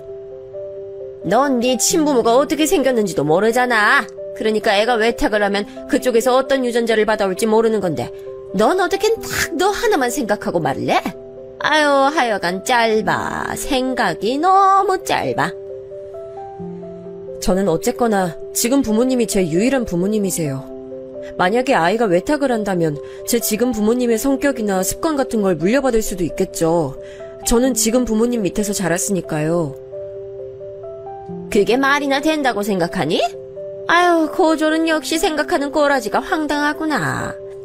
지금 네 부모님도 사업인지 뭔지 안다고 맨날 삽질하시는 것 같던데. 여하튼 외탁은 무조건 안 될 일이야.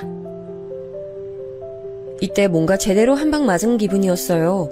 차라리 다른 모진 말씀이면 낫겠는데 출생 가지고 그런 식으로 들먹이시니까 기분이 참담하더라고요. 사실 이때 엄마께서 본격적으로 몸집을 키워가시고 있던 사업장은 탄탄대로를 달리고 있었습니다만 굳이 시댁 식구들에게 그런 사실을 발설하진 않았네요. 그렇게 할 만한 이유가 저에겐 그만큼 없다고 스스로 판단했습니다. 저는 아주 건강한 아이를 낳았고요. 남들은 아기 낳고 나서 육아지옥 시작이라고 하던데 저는 특이하게도 모두의 관심을 받으며 아기를 키울 수 있어서 오히려 이때가 더 좋았어요. 몸이 힘들거나 말거나 마음이 편해서 그랬나 봐요. 솔직히 혼전 임신으로 결혼한 거라서 그런지 남편하고 결혼 직후부터 썩 좋은 부부관계는 아니었는데요. 출산하고 나서 아이를 키우며 부부관계가 좀 좋아졌어요. 심적으로 가까워진 거였죠. 제가 하나부터 10까지 독박 육아를 했기 때문에 가끔은 서럽고 힘들 때도 있었지만 남들도 거의 다 이렇게 산다는 생각을 하며 이겨내려고 매 순간 애를 썼네요. 아이는 얄미우리만치 남편만 쏙 닮아 있었고요. 그 때문에 시어머니를 비롯한 시댁 식구들이 다 아이를 물고 빨고 예뻐했으니 저로선 다행이었네요. 그렇게 지지고 볶으며 지내던 어느 날 친정 엄마로부터 슬픈 소식을 전해 들었어요. 사업은 엄청난 거래처를 만나서 또 한 번 번창하게 됐는데 반대로 아빠께선 안 좋은 얘기가 있는 모양이었죠. 네 아빠가 건강이 많이 안 좋대. 그 집안 남자들이 희한하게 몸 아픈 구석은 한 군데씩 꼭 있잖아. 네 아빠도 피해가지 못한 건지 최근 들어 두통이 하도 심하다고 말해서 병원 가봤더니 뇌 쪽에 이상이 있다더라. 아빠가요? 얼마나 안 좋은데? 많이 심각하대요? 많이 안 좋은데 문제는 그게 수술이 어렵나 봐. 약물치료요법으로 지켜보는 수밖에 없다고 하더구나. 그리고 이게 하루아침에 상태가 좋아졌다가 나빠졌다가를 반복해서 마음의 각오를 미리 좀 다져놔야 좋을 것 같아. 이제 저도 아이 낳고 키우며 결혼 생활에 적응했고 엄마의 사업이 대성공을 거둬 자리를 잡은 참이었는데 이런 소식은 정말 맥 빠지더라고요. 한동안 기운 없이 지냈어요. 그랬더니 남편은 제 눈치를 살피며 제게 잘해주려고 했는데 반대로 시어머니께서는 눈에 쌍심지를 켜셨습니다. 저게 뭐가 잘났다고 어깨 축 늘어져서는 날 좀 보소 하면서 지 힘든 거 알아달라고 징징대고 있어. 아유, 보기만 해도 짜증이 나서 한 대 콱 쥐어봐가지고 싶네. 그래야 정신을 좀 차릴까. 시댁에 가서 설거지하고 있던 날 저 들으라고 시어머니께서 큰 소리로 그렇게 혼잣말을 하셨을 때 서러워서 울분을 꾸역꾸역 삼켜야만 했네요. 친정엄마의 환갑이 머지않은 때였기 때문에 그나마 힘을 낼 수 있었던 걸지도 몰라요. 일적으론 너무 바쁘셨고 개인적으론 친정아빠 건강 문제로 머리를 싸매셨기 때문에 엄마께선 환갑을 아주 조촐하게 챙기고 넘어가길 원하셨어요. 선물, 잔치상, 공간 대여 이런 것 일절사절하셔서 회사나 거래처 등지에서도 엄마의 환갑을 거창하게 축하해드릴 수가 없었죠. 난 그냥 바람이 있다면 한 끼 식사나 같이 나누는 게 좋을 것 같아. 우리 딸, 사위, 손주 이렇게만 있어도 난 그걸로 최고야. 엄마, 그럼 제가 식당 한번 알아볼게요. 엄마 잘 드시는 메뉴로 정하면 되죠? 그런데 입에 당기는 음식이 없다 그러셔서 코스 요리를 생각했던 건 백지화됐고요. 단품으로 고기나 간단히 드시고 싶어 하시기에 한우를 떠올렸어요. 강남에 있는 품질 좋은 한우만 취급하기로 유명한 식당을 예약했죠. 그런데 워낙 유명하고 인기 좋은 곳이라 그런지 따로 룸 예약하는 건 자리가 다 차버려 홀에서 가장 여유로운 사이드 자리를 대신 받았습니다. 저 어머님, 다음 주가 저희 엄마 환갑되는 때예요. 그래? 그러셔? 환갑이라고 뭐 잔치라도 여신다고 하시디? 아, 그런 건 원래 자식들이 열어주는 거지? 네가 뭐 기획이라도 했어? 딱히 그런 건 아니고요. 식사나 한 끼 같이 할까 해요. 혹시 어머님도 생각 있으세요? 나보고 그 식사 자리에 낄 생각이 있냐고 묻는 거야, 설마? 아유, 안 됐지만 내가 다음 주엔 선약이 쫙 있어서 안 될 것 같다. 대단한 환갑 미리 축하드린다고 내 인사말이나 네가 전해, 오케이? 바쁘신가 보네요. 네, 알겠습니다. 근데 혹시 잠깐 시간 되시면 저희 엄마한테 안부전화 한 통 정도 넣어주시면 제가 정말 감사할 것 같아요. 정중하게 말씀드렸지만 시어머니께선 들으시는 척도 안 하면서 고개를 휙 돌리시더군요. 차라리 벽에다 대고 말하는 게 나을 것 같아 저도 그냥 돌아섰습니다. 환갑기념 식사 당일 하필이면 저희 아이가 아침 새벽부터 속이 안 좋다고 몇 번 토를 냈어요. 전날 밤에 아이스크림하고 빵을 급하게 먹더니 그게 탈이 난 모양이었죠. 그러길래 왜 애한테 야식으로 그런 걸 먹여서 이사다를 내는 거야. 오늘 엄마 한갑이라 식당 가야 되는데 이게 뭐야 진짜. 내가 이렇게 될 줄 알고 먹였겠어? 애가 너무 먹고 싶어 죽겠다는데 그러면 어떻게 계속 그걸 막으라는 소리야? 내가 애 데리고 병원 갈 테니까 넌 먼저 준비하고 장소 가든지 해. 주말이라 오늘 사학과 사람 미어 터질 텐데 그걸 가서 기다리겠다고? 웬일이야? 고맙긴 한데 그냥 어머님이나 형님께 부탁하는 게 낫지 않을까? 그랬다간 분명히 꼬투리 잡고 엄청 늘어질걸. 그리고 날씨 좋은 주말에 어디 외출 계획을 안 세울 군번들이 아니야. 전화해서 애 데리고 병원 좀 가달라고 하면 환장하게 난리칠 거야. 그냥 내가 얼른 데리고 가는 게 나아. 알았어. 그러면 병원 가서 상황 보고 나한테 연락 줘. 난 시간 맞춰서 장소로 갈 테니까. 저는 결국 혼자 장소를 향했고요. 저와 친정엄마 둘뿐이었지만 마주보고 앉아 이런저런 대화를 나누는 것도 나쁘지 않더라고요. 걱정거리가 많아서 그러신지 얼굴이 조금 거칠어진 엄마를 보니 속이 상하기도 했습니다. 엄마, 좀 내려놓고 살아요. 근심이든 걱정이든 부담이든 내려놓고 사셔야죠. 얼굴이 이게 또 뭐야? 누가 보면 환갑 아니라 칠순인 줄 알겠어. 내가 그 정도로 나이 들어 보여? 하기사 요즘 가까이서 얼굴 보면 주름이며 눈가 거뭇거뭇한 거 하며 나 스스로도 못 봐줄 때가 많더라. 아니야. 나 그냥 좀 농담한 거야. 엄마 얼마나 심각하게 많은 걸 떠안고 사시면 내가 한 농담에도 힘 실어서 해석하는 거야. 안 되겠다. 우리 빨리 고기 주문해서 먹어요. 맛있는 한우 드시고 엄마가 얼른 별 생각 없이 포만감이나 즐기시는 모습 봐야겠어. 그치만 윤서방이 출발한다고 연락이라도 줘야 그때 시키든지 하는 게 낫지 않을까? 지금 시키면 너무 이른 걸까봐 살짝 걱정되는데. 이것 봐. 이것도 엄마 벌써 걱정하고 계시는 거잖아. 엄마의 윤서방께서는 뒤늦게 와서 고기를 먹든지 아니면 한 점도 못 먹든지 전혀 상관없어요. 엄마만 그냥 편하게 드시면 됩니다. 아셨죠? 제가 애써 너스레까지 떨고 나서야 엄마께선 밝게 웃어 보이셨습니다. 최고급 한우가 부위별로 줄줄이 나왔고 그 차림상의 가운데에서 제가 주문 제작해온 작은 케이크를 놓고 초에 불을 붙였어요. 엄마께선 바로 이틀 후에 언니가 있는 미국으로 건너가 그곳에서 또 파티를 하며 즐겁게 시간을 보낼 예정이셨지만 당장 이곳의 사진을 받아본다면 언니가 좋아할 것 같아서 열심히 사진을 찍었습니다. 그리고 엄마와 제가 멀리서 한 번에 나오는 사진은 엄마와 동행으로 오신 수행 비서분께서 찍어주셨어요. 몇 번이고 동석을 권했지만 정중히 사양하셨죠. 활짝 웃으며 사진을 찍다 보니 기분까지 행복해지는 것 같아 엄마가 케이크에 촛불을 후 부시는 모습을 너무 기분 좋게 지켜봤습니다. 그건 엄마도 마찬가지셨는지 불을 다 부시자마자 손뼉박수를 치시더라고요. 행복하게 마주보며 웃은 저희 모녀가 불판 위에 한우를 올려놓던 순간이었습니다. 아이고야, 세상에 이게 웬일이야? 여기서 다 뵙네요, 사부인? 저는 시어머니 목소리가 들려오는 것에 혹시 제가 지금 환청을 듣나 싶어 어리둥절하게 주변을 봤어요. 근데 환청이 아니라 현실이었죠. 일행으로 보이는 친구 세 분과 안으로 입장하시던 찰나임이 분명한 시어머니께선 케이크 촛불을 불고 박수치는 저희 모녀 쪽을 무심코 발견하신 것이었죠. 미리 룸이라도 예약해두셨는지 시어머니 일행분들은 그 안쪽으로 향하며 안 보이게 됐고요. 시어머니는 저희 모녀에게 가까이 오셨습니다. 그러자 엄마께선 조용히 자리에서 일어나 미소를 머금으며 어머니께 짧은 목례로 정중한 인사를 보내셨죠. 그러나 시어머니께선 그 정중함에 걸맞은 화답을 하지 않으셨어요. 인사를 안 받아주셨습니다. 기가 막혀서 자리에서 일어나지도 않고 멀뚱하게 시어머니를 올려다보고 있었는데요. 그런 저를 보며 시어머니께선 뭔가 심기가 뒤틀리신 듯 했습니다. 왜냐면 저를 흘겨보시더라고요. 그때 불판에서는 올려놓은 한우가 마침 치익 소리를 내며 익어가고 있었고 그걸 눈으로 힐끗하신 시어머니께서는 갑자기 코웃음을 치셨어요. 최고급 한우만 취급하는 이곳에 사부인께서는 웬일이시래요?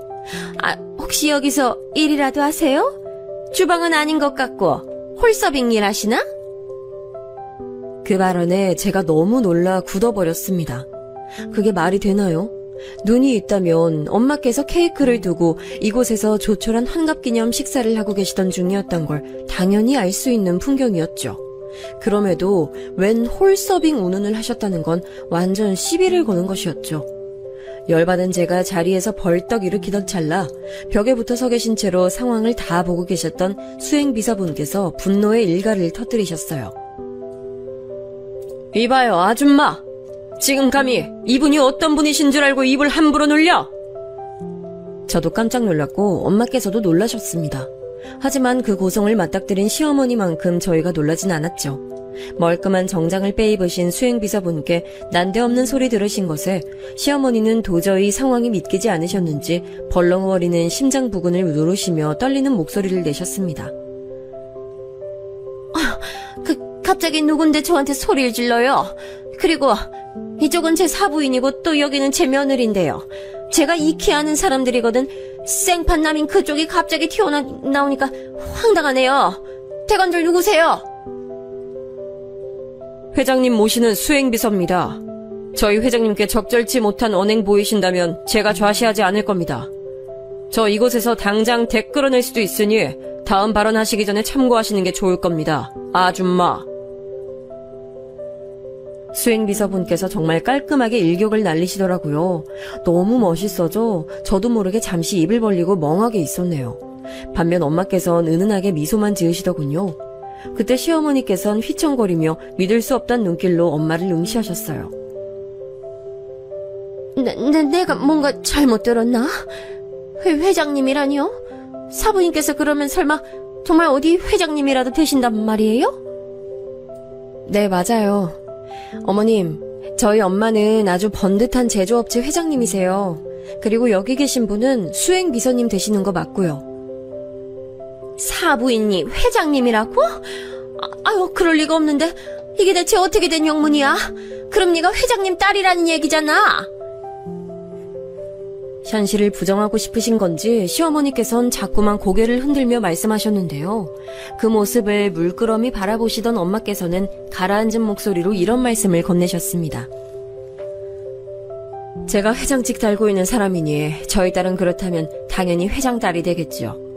제가 부족하고 못난 엄마라서 미니한테 제대로 해준 것도 없고 힘이 되지 못해서 스스로 부끄러움을 알고 늘 전면에 나서지 못하고 지냈습니다. 그래서 부득이하게 안사돈께는 제가 누군지 숨긴 꼴이 되고 말았네요. 이 점 죄송합니다. 예? 별로 죄송하게 생각 안 하셔도 되는데. 아니에요. 제가 꼭 짚고 넘어가고 싶어서 그래요. 이제 밝혀졌으니 제가 안사돈께 죄송할 일은 더 없을 것 같네요. 그리고 안사돈 역시도 저에게 죄송하실 일 만들지 않으셨으면 하는 바람이 있습니다. 이 점 그렇게 해주실 수 있겠다고 동의하시겠습니까? 조용하고 부드럽지만 단호한 친정엄마의 전매 특허 카리스마가 발휘된 순간이었죠.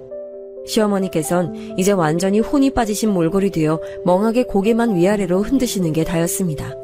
그러자 엄마께서는 눈을 가늘게 뜨시며 못마땅하다는 듯 그 모습을 보셨죠.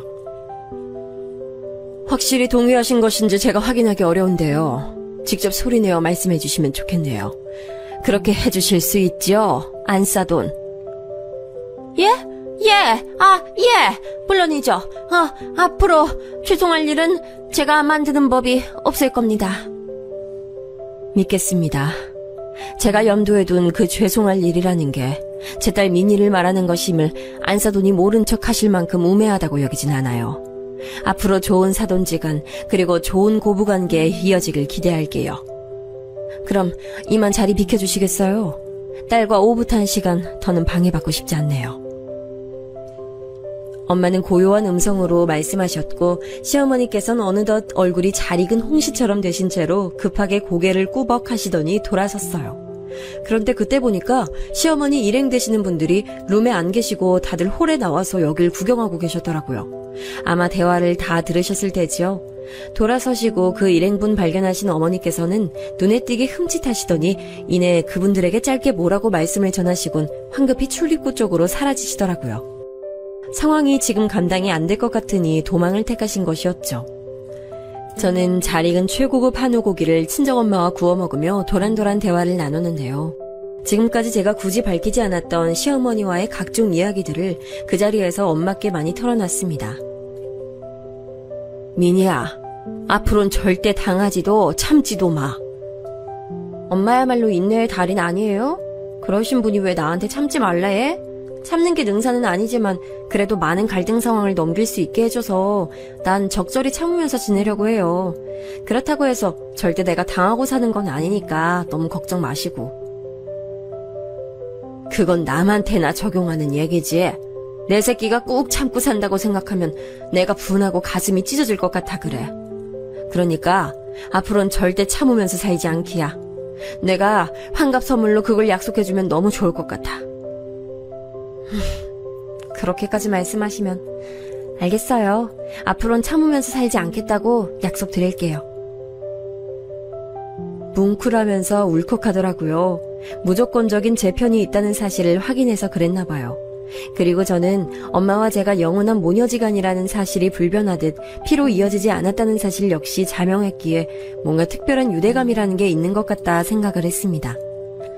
다른 모녀 관계에선 느낄 수 없는 무언가 저희 두 사람 사이에 있다고 생각했어요. 한창 이야기꽃을 피워가며 고기 먹고 있을 때 남편이 도착했습니다. 아이는 잘 듣는 병원 처방약 먹고 집에서 쿨쿨 잠에 든 참이라고 했죠. 엄마께선 대뜸 그 자리에서 당신의 위신을 드러내셨죠. 고기를 한 점 집어먹던 남편은 그대로 일시정지했습니다. 뭐라고요? 장모님께서 회장님이시라고요? 작은 사업이 그냥 잘 되는 줄로만 여기고 있었는데 그런 수준이 아니라 규모가 큰 사업장이었고 무려 회장님이시라고요? 아니 어떻게 이런 엄청난 일이...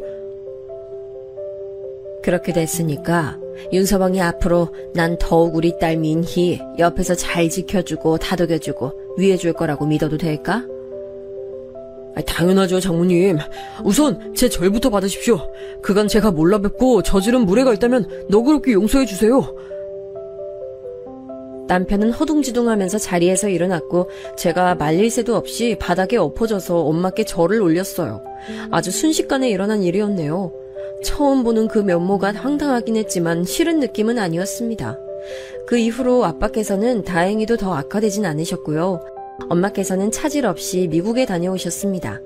원래는 일주일 잡고 가신 것이었는데 뭐가 그리 재밌고 좋으셨던 건지 열흘 채우고 돌아오셨죠. 저는 전에 없이 아이 돌보기에 솔선수범하는 남편을 보게 돼서 한동안 어리둥절했고요. 전과는 180도 달라진 시어머니의 모습이 너무 낯설어 제가 잠깐 피해 다니기도 했습니다. 울며늘 내가 텔레비전 보면서 만능 소스인지 하는 걸 만들었는데 이거 언제 갖다 주면 될까? 아무 요리나 요것만 넣어 먹으면 맛이 끝내준다네. 아, 네 어머님. 제가 주말 되기 전에 한번 들러서 가지고 갈게요. 아니야. 굳이 힘들게 네가 여기까지 왜 와? 너 시간 괜찮을 때 내가 거기로 가면 되지. 혹시 너 불편하다 그러면 내가 이거 현관 문고리에다가만 살짝 걸고만 올게. 아무렇게나 대충 부르실 땐 언제고 이젠 꼬박꼬박 울며느리라고 불러주시는 시어머니의 변화에 저는 혀를 내둘렀습니다. 사람이 죽을 때가 되면 변한다는 표현도 생각나며 한동안은 시어머니 변화를 걱정하기도 했네요. 엄마께서 어떤 곳의 회장이신지 확인까지 마치신 이후로 어머니께서는 아주 작정이라도 하신 듯 제 비위를 맞추려고 사활을 거셨어요. 그게 너무 느껴져서 좀 부담스러웠네요. 제게 그간 미안했다는 신호를 자꾸만 보내오시는 걸 저는 모른 척하지 않고 응해드렸습니다. 저만 보면 이제 좌불안석이 되신 분께 지난 일을 따지는 건 별 의미도 없다는 생각이고요. 엄마, 시어머니 양쪽 다 어쩌면 저는 독특한 관계를 맺고 있는 걸지도 모르겠네요. 현재는 무탈하다 못해 평화로운 일상을 보내고 있습니다.